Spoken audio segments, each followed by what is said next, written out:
सांझी अपनी लट को बार बार पीछे करती और फिर आ जाता उसके गाल को चूमता। चिढ़कर सांझी ने कहा, स्वीट, कोई भी लड़की होती तो प्यार कर बैठती। अच्छा हुआ। I am immune to your charms. Rudra उसके लट को पीछे करते हुए बोला, मुझे कोई भी लड़की नहीं तू चाहिए। Want only you. दोनों एक दूसरे को देखे जा रहे थे जब वेटर आया और उनका खाना दे गया। दोनों ने ज्यादा बात नहीं की। खाना खाने के बाद वहां से निकल रुद्र ने बोट में सांझी से पूछा, सांझी, क्या तुम हमारे रिश्ते को एक मौका दोगी? मैं अपना 100% देना चाहता हूँ। जो गलती करी है उसे ठीक करना चाहता हूँ। तुझे मैं जी भर के प्यार करना चाहता हूँ। कभी शिकायत का मौका नहीं दूंगा। सांझी रुद्र को ही देखती रही। उसके मुंह से शब्द नहीं निकल रहे थे पर आंखें नम थी। मैं अपने आप को फिर से हर्ट नहीं करना चाहती। शायद प्यार मेरे लिए बना ही नहीं है, इसलिए हमेशा मुझसे छीन जाता है। डर लग रहा है रुद्र। बोल। वो रुद्र के गले लग अपना सिर उसके कंधे पर रख दिया। नहीं करूंगा तुझे हर्ट, आई प्रॉमिस। बोलते हुए रुद्र ने उसके सिर पर हाथ रखा। रुद्र से दूर होते हुए सांझी ने कहा, ठीक है फिर। इस बार सब कुछ सबके सामने करना है, चोरी चुपके नहीं। कंफ्यूज होते हुए रुद्र ने पूछा, मतलब? शैतान भरी निगाहों से सांझी ने कहा, मतलब ये कि पहले तो मुझे एक रोमांटिक डेट पर ले जाओ, फिर मेरे साथ इस शादी में टाइम स्पेंड करो। उसके बाद मुझे एक बहुत ही रोमांटिक मैरिज प्रपोजल चाहिए, डायमंड रिंग के साथ। फिर दोनों पेरेंट्स के रजामंदी से हमारी शादी दोबारा होनी चाहिए, सारे रस्मों और रिवाजों के साथ। और हाँ, मुझे बच्चे बहुत पसंद है। तो सांझी आगे बोल ही रही थी कि रुद्र बोल पड़ा, अरे बस कल पहले इन सारे विशेस को तो पूरा करने दे। उसके बाद 1 दर्जन बच्चे कर लेंगे। 1 दर्जन? सांझी की आंखें बड़ी हो गई। क्यों? कम है? ठीक है फिर 15 बच्चे, पर इससे ज्यादा नहीं, प्लीज। रुद्र उसे चिढ़ाने लगा। 15? सांझी और जोर से बोली, प्लीज यार, इतना काफी है। मुंह बनाते हुए रुद्र बोला, मुझे बस 2 बच्चे चाहिए। सांझी उदास होकर बोली, बस 2? रुद्र नाराज होते हुए पूछा, हाँ, बस 2? हम 2, हमारे 2। सांझी उसके चीक्स पर किस करते हुए बोली, ठीक है स्वीट हर्ट, जैसे तुम कहो। बोल। रुद्र उसे किस करने लगा। दोनों होटल पहुंचे तो सब रस्म खत्म कर कमरे में जा रेस्ट करने लगे। सांझी भी अपने कमरे में जाने लगी तो रुद्र उसके पीछे कमरे में घुसकर बंद कर लिया। ये क्या हो रहा है? सांझी ने सीरियस होते हुए पूछा। इतने दिन दूर रही हो, अब मैं नहीं रह सकता। बोल। रुद्र उसके कमर पकड़ अपने पास खींचते हुए उसके होठों को चूमने लगा। नहीं। बोलते हुए सांझी पीछे हटी और कहा, पहले मुझे ठीक से पटाओ, फिर प्रोपोज करो, फिर जाकर किस होगा। उतरी सी शक्ल बना रुद्र ने प्लीज कहा तो सांझी ने फिर से नो बोल उसे कमरे से बाहर भेज दिया। रुद्र को बाहर कर सांझी ने दरवाजा बंद कर लिया। बेचारा रुद्र दरवाजा से ही बात करने लगा, अगली बार मिलो, बताता हूँ। रोंदे मुंह वह अपने कमरे में जा बिस्तर पर लेट गया। अगले दिन मेहंदी का रस्म था तो सुबह ही शालिनी ने सांझी को तैयार हो अपने कमरे में आने को कहा। सांझी भी जल्दी तैयार हो ग्रीन कलर का लहंगा पहनने लगी पर ब्लाउज की डोरी उससे नहीं बंध रही थी। बहुत कुछ ट्राई करने के बाद उसने अनुराधा को कॉल लगाया पर उसका फोन रीचेबल नहीं था। वो शालिनी को डिस्टर्ब नहीं करना चाहती थी तो न चाहते हुए भी उसे रुद्र को कॉल कर अपने कमरे में बुलाया। रुद्र को बस मौका चाहिए था। आ पहुंचा उसके कमरे में 2 मिनट के अंदर अंदर। एक बड़ी सी स्माइल लिए सांझी से पूछा, how can I help you today? सांझी उसकी स्माइल देख खुद को डांटने लगी, इसे ही बुलाना था तुझे सांझी? सान्या को ही बुला लेती। देख कैसे वेट कर रहा है भूखे शेर के तरह। हे भगवान, अब आप ही देख लेना। रुद्र सीधे खड़े होते हुए कहा, कुछ तो कहो स्वीटहार्ट। सांझी पीछे मुड़ अपने लंबे बालों को आगे कर रुद्र से कहा, इसे बांधो प्लीज। उसके गोरे पीठ को देख रुद्र की सांसें रुक गई। दूध जैसी सफेद स्किन, ब्लाउज ऑलमोस्ट न के बराबर था। रुद्र अपने आप को बोलने लगा, मुझे मारने का इरादा है शायद इसका। कुछ कहा आपने? सांझी ने पूछा। नहीं। रुद्र उसके पास गया और कांपते हाथों से उसके कमर को छूते हुए उसके पीठ पर ले गया।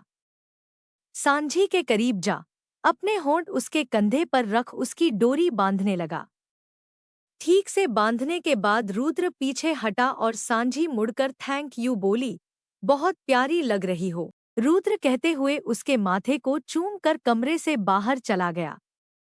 मेहंदी के रस्म के साथ साथ संगीत भी रखा गया था। सब नाच नाच के थक गए और लंच कर अपने अपने कमरे में रेस्ट करने गए। सांझी अपना ड्रेस चेंज कर बेड पर लेटी ही थी कि उसके दरवाजा पर किसी ने नॉक किया। कौन है?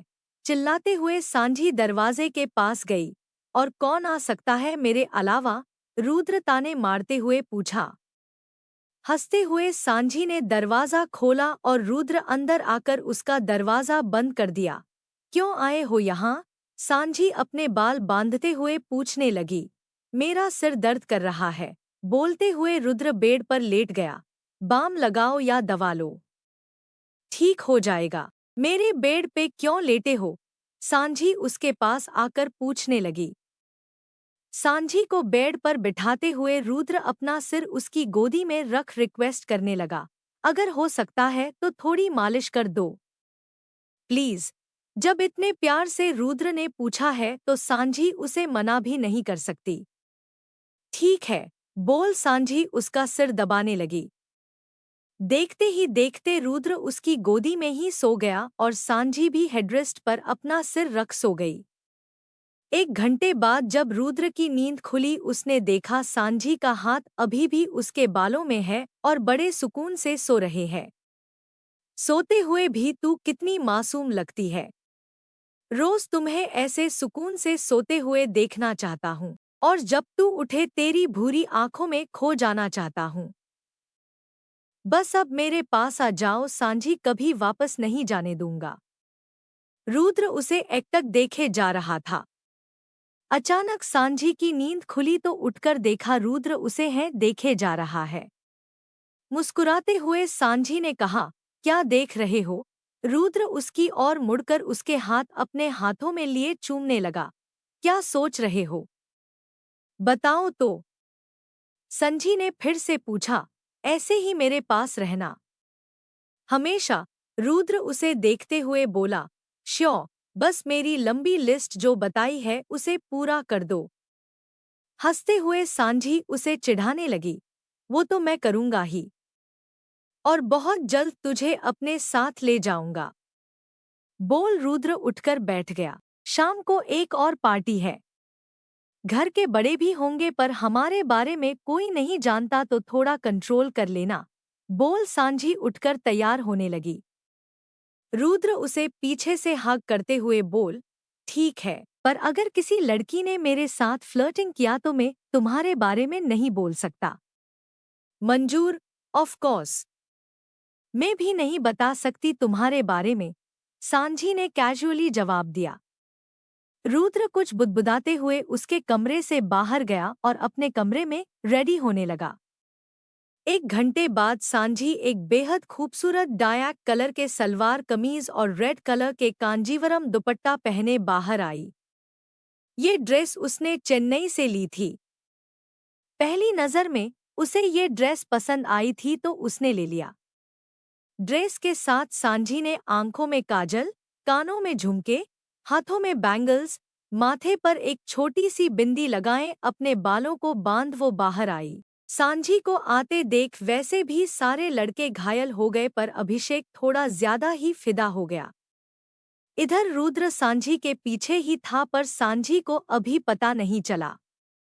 रुद्र एक ऑरेंज कलर का कुर्ता पहन अपने बाजू को रोल अप कर फोन पर टाइप करते हुए आ रहा था। सांझी का फोन मैसेज नोटिफिकेशन से बज पड़ा। खोल कर देखा तो रुद्र का मैसेज था। लोग होते होंगे खूबसूरत, तुम तो कतई जहर हो। मैसेज पढ़ते ही सांझी हंस पड़ी और अभिषेक ने पूछा, ऐसा क्या पढ़ लिया? सांझी उसे देखकर बोली, ओ हाय, कैसे हो? मैं ठीक हूँ। तू ही गायब हो गई कल। कहाँ गई थी? अभिषेक ने पूछा। सांझी जवाब देने ही वाली थी कि रुद्र उनके पास आकर बोला, तुम दोनों यही बात करते रहोगे या वहां जाकर सबसे मिलोगे भी? हो, मिलना तो है। मेरे भी पेरेंट्स आए हैं। Sanjhi, will speak to you later. Bye. बोल अभिषेक वहां से चला गया। सांझी रुद्र को घूरने लगी तो रुद्र मासूम बनते हुए अपने कंधे उचका कर बोला, व्हाट? मेरी वाली को पटाने की कोशिश कर रहा था तो मैंने उसे भगा दिया। बस, कोई नहीं पटा रहा मुझे तुम्हारे सिवा। डोंट वरी, बोल सांझी उसे फ्लाइंग किस देकर चली गई। रुद्र अपना सीना पकड़ अपने दिल को संभाल रहा था। पार्टी में शालिनी के माँ बाप और रोहित के माँ बाप सारे गेस्ट्स को संभालने में बिजी थे। शालिनी और रोहित, रोहित के माँ जी, मम्मी जी, बुआ, फूफा उन सब से बात कर रहे थे। रोहित के कजिन सान्या और अभिषेक अपने पेरेंट्स के साथ बैठे बात कर रहे थे। रुद्र, पार्थ और भरत बात करने में बिजी थे और सांझी अनुराधा के साथ डिस्कस कर रही थी। रोहित की बुआ सीमा जी ने सांझी को देख लिया और उसे ही नोटिस करने लगी। सांझी इतनी खूबसूरत तो थी ही, ऊपर से उसके मांग में सिंदूर या गले में मंगलसूत्र न होने के कारण वह अभी भी कुंवारी लगती थी। सीमा जी आई और साझी से हेलो कहा। सांझी ने जवाब दिया, हेलो आंटी, क्या मैं आपके लिए कुछ लाऊं? सीमा जी मन में सोचने लगी, वहाँ इसकी आवाज भी प्यारी है। जी बेटा, कुछ नहीं, बस ये जानना था कि आप दूल्हे से कैसी रिलेटेड है। सीमा जी पूछा। जी, उनकी दुल्हन मेरी बेस्ट फ्रेंड है, सांझी ने कहा। बढ़िया है। सीमा जी के मन में अब लड्डू फूटने लगे। और तुम्हारा नाम? सीमा जी ने तो तय कर लिया था कि आज उसका बायोडाटा निकलवा के ही रहेगी। मेरा नाम सांझी सिंघानिया है, सांझी ने कहा। और अगले 30 मिनट तक सीमा जी सांझी का इन्वेस्टिगेशन करती रही। कहाँ रहती हो, क्या करती हो, घर वाले किधर है, वो लोग क्या करते हैं, वगैरह वगैरह। सांझी आंखों में ही शालिनी से मदद मांगने लगी तो शालिनी आई और बुआ जी से कहा, अरे बुआ, यहाँ आपको बुला रहे हैं फोटोशूट के लिए और आप यहाँ बात कर रही हो। अरे रुको बेटा, तुम्हारी फ्रेंड मुझे अच्छी लगी। बोल बुआ जी फिर से कंटिन्यू करने लगी, पर उसकी शादी पक्की हो गई है।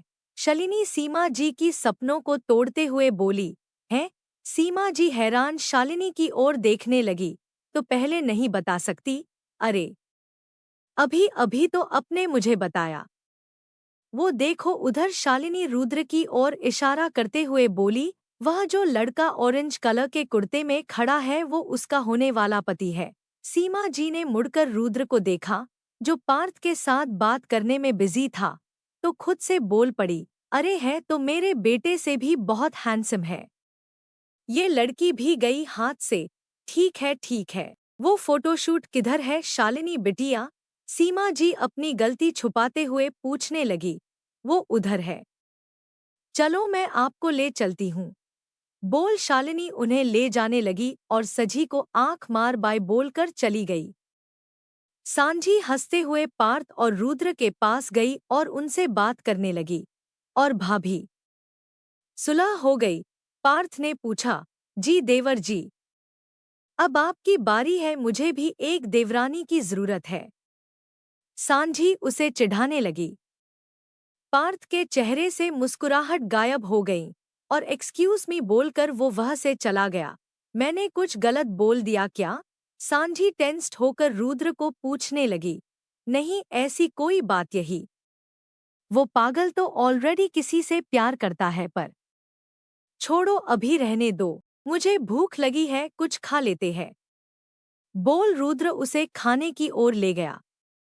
शादी के दिन सुबह से ही शालिनी टेंस थी और सांझी उसके पास बैठे उसे तसल्ली दे रही थी। दोपहर होते होते सारे गेस्ट्स आ गए और शादी के रस्म शुरू हो गए। सांझी सारे गेस्ट्स की देखभाल करने में बिजी थी और बेचारा रुद्र उसे सुबह से अकेले में बात करना चाहता था, पर वो कभी अकेली नहीं मिलती। कोई न कोई उसे बुलाता और कुछ न कुछ उसे काम देता। कभी शालिनी उसे अपने पास बुला लेती हो, कभी अभिषेक सांझी के साथ फ्लर्ट करने लगता और कभी रिश्तेदार सांझी से ये कहा है वो कहाँ है पूछ पूछ कर काम करवा लेते। सांझी ने ठीक से सुबह का नाश्ता भी नहीं किया था। दूर खड़ा रुद्र ये सब नोट कर रहा था। उसकी सब्र की सीमा तब टूटी जब दोपहर के 3 बज गए, पर सांझी 1 मिनट का ब्रेक भी नहीं लिया। पार्थ बेटा, तेरी भाभी का किडनैप करना होगा। रुद्र अपने पास खड़े पार्थ से बोला। भाई, भाभी मान गई ना, अब क्या प्रॉब्लम है? पार्थ सिर खुजाते हुए बोला। अरे, बात वो नहीं है। सबकी खातिरदारी कर रही है पर खुद सुबह से कुछ नहीं खाया। ऐसे तो कमजोर हो जाएंगी। रुद्र अपनी चिंता जताते हुए बोला। अरे वाह भाई, भाभी की इतनी फिक्र है आपको। हाउ रोमांटिक, पार्थ रुद्र को चिढ़ाते हुए बोला। रुद्र पार्थ को घूरने लगा तो पार्थ ने कहा, हो, समझ गया। अभी ले आता हूँ भाभी को, बोल पार्थ सांझी के पास चला गया। कुछ बोलते हुए सांझी को पार्थ उसके कमरे की ओर ले जा ही रहा था कि रुद्र बीच में आया और सांझी का हाथ पकड़ पार्थ से कहा, थैंक यू भाई, अब तेरा काम हो गया।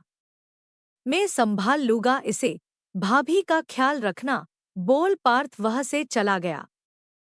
सांझी जो इन दोनों को देखकर हैरान थी, पार्थ को रोकने गई। पर तू तो कह रहा था तुझे कुछ चाहिए।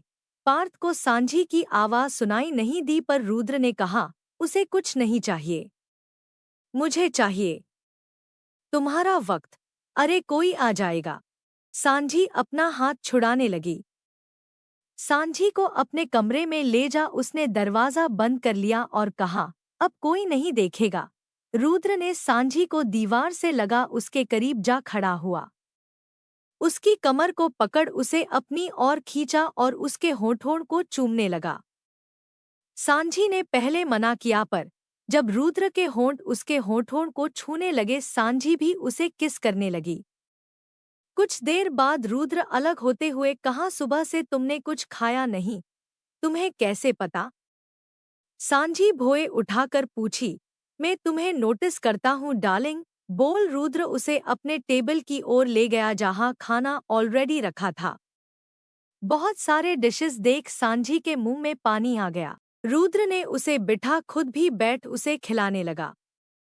छोटे बच्चों जैसी शक्ल बना सांझी खाना एंजॉय करते हुए खा रही थी। खाना खाने के बाद पेट भरते ही सांझी को नींद आने लगा तो रुद्र ने उसे अपनी गोदी में सुला उसे प्यार से देखने लगा।